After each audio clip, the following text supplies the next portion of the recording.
Guest is with us, Mike OMalley, executive producer, actor of a show on Starz, is because I want to geek out for a minute. Mike OMalley, welcome to the Big 550 KTRS here in St. Louis.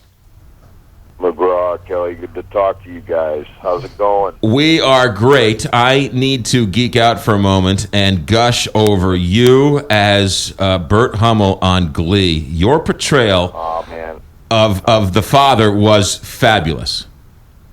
Well, thank you. It was one of those roles of a lifetime that you get, and I am lucky to have been a part of something that really impacted a lot of kids' lives. And all I can say is, as an actor, you hope for a part like that. You hope for a part on a show that means something in a cultural conversation. You don't even know what you're doing when you first show up. You're just acting on the show just like any other part that you get. But to portray the father of a young man who's struggling with his identity, and to then week in and week out begin to portray a relationship that shows acceptance and love. When you meet people in real life who, regardless of whether or not they I shouldn't say regardless, but who enjoy the show and enjoy the music, when they come up to you and say, hey, look, you were a part of a relationship in this show that helped me have a better relationship with my child, that's a really special thing, and it's great. Yeah. So thank you for saying that. Well, and they treated it real. It wasn't fake. They didn't glam over it. It wasn't Hollywood. They took on the issues, the real issues, and dealt with it in a real and honest and open way. Right, and I think that's the thing that's,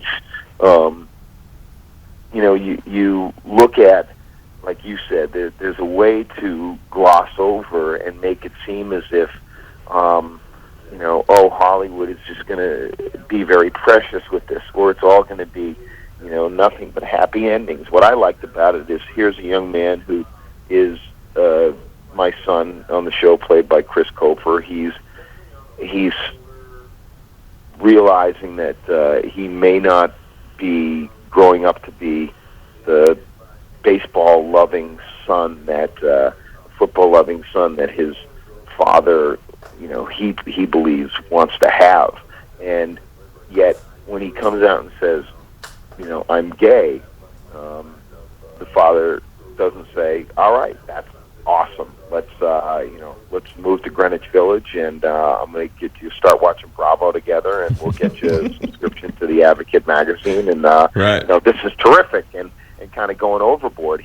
The father says, I love you.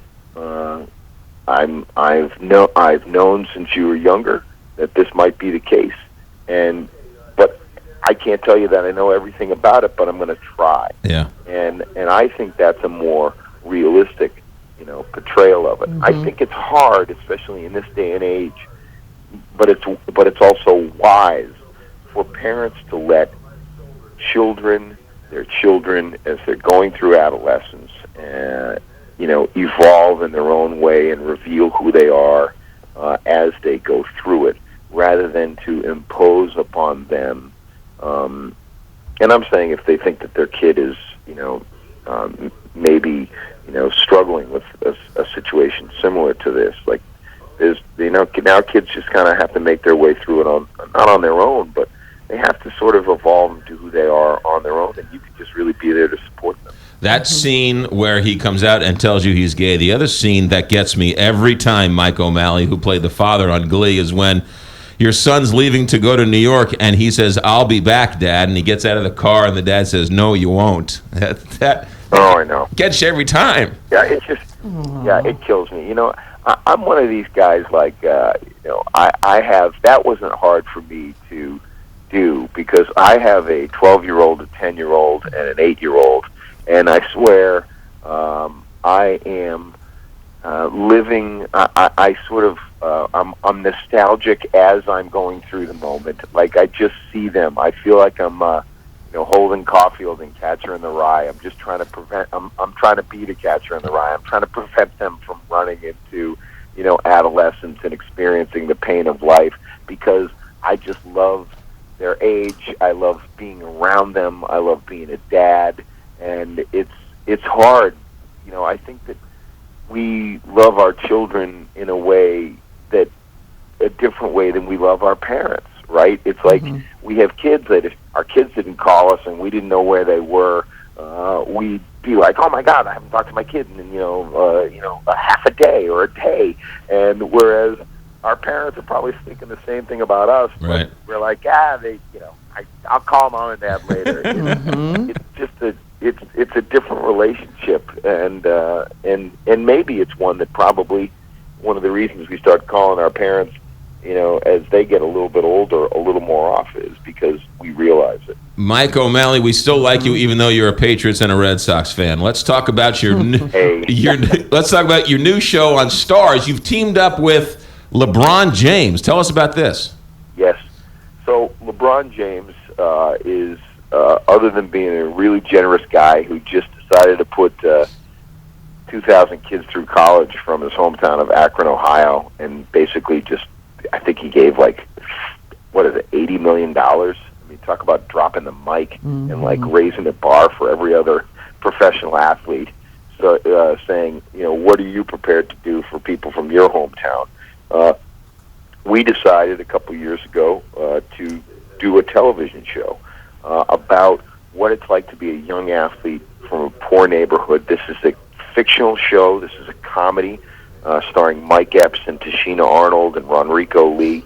This is a show about what happens when you're a young guy from a tough neighborhood who makes a living playing basketball. How do you not end up one of those guys on a ESPN documentary, 30 for 30, where you're broke 5 years later? And so this is a behind-the-scenes look at what it's like to be a professional athlete, being the golden goose, bringing your family along. People have, what is it like to have their dreams, and you're responsible for their dreams. And so we try to find comedic ways to go at what it's like to be a professional athlete nowadays. And it's really about what it's like off the court, off the basketball court. Now, how do you and LeBron know each other? We met through Tom Werner, who is the owner of the Boston Red Sox. You stated correctly, I'm a big Red Sox fan. and so I had done some charity work for the Red Sox, and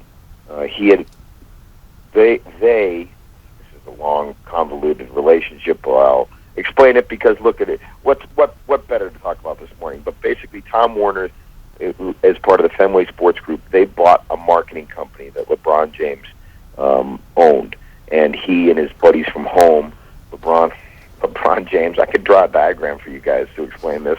LeBron James and Maverick Carter, they are now partners with Fenway Sports Group, which Tom Werner owned. So they had TV ideas. They had TV projects that they wanted to work on. And they asked me, they thought, who is the best guy who knows what it's like to be a professional basketball player? Let's call Mike OMalley, the guy from Glee. The show is called Survivor's Remorse. It's starting its second season tomorrow night, right?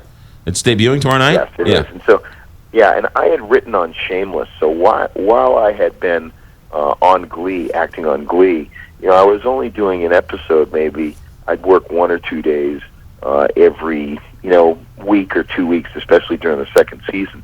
And so I'd always wanted to write. I had written plays and screenplays, but had never worked as a professional TV writer on a staff. And then I got a job working on Shameless, the Showtime show starring Bill Macy. And so I really learned how to be a television writer on that show because it was run by John Wells, who famously ran ER and West Wing and a couple other shows. Yeah. And so after I got that job on Shameless, I really wanted to continue to work in television, and so that sort of helped me because I had that experience there. I had learned a lot from him, and I was ready to kind of go off and break out and be on my own. And And so it's just been great. Here's just sort of for your audience who doesn't know the show. You can go to Starz.com and watch the whole first season. It's streaming for free. You can just watch it on your computer or your phone or iPad. And imagine what it's like right now at Tom Brady's house behind the scenes. Or Roger Goodell's house behind the scenes. There are things that are being said in those homes that have nothing to do with what is being presented, before the cameras or in that courtroom. And I wanted to do a show about what those things are. And so if there's a character who says something stupid on television or does something stupid, and then back at their house, what is their family telling them? How much trouble are they in now? What is that like? Right. I mean, imagine at Roger Goodell's house, his wife is probably saying, I can't believe you made up these lies about this man. Oh. I can't believe, how are you going to save this man's reputation? You better do something. All right, it's getting thick in here. Saying, I'm not Mike OMalley is our guest. He is one of the producers and the writers on a TV show on Starz called Survivor's Remorse. First season, Starz.com. The second season on Starz. It debuts tomorrow night. Mike OMalley, thank you for your work on Glee, and you're always welcome here. Have a good day.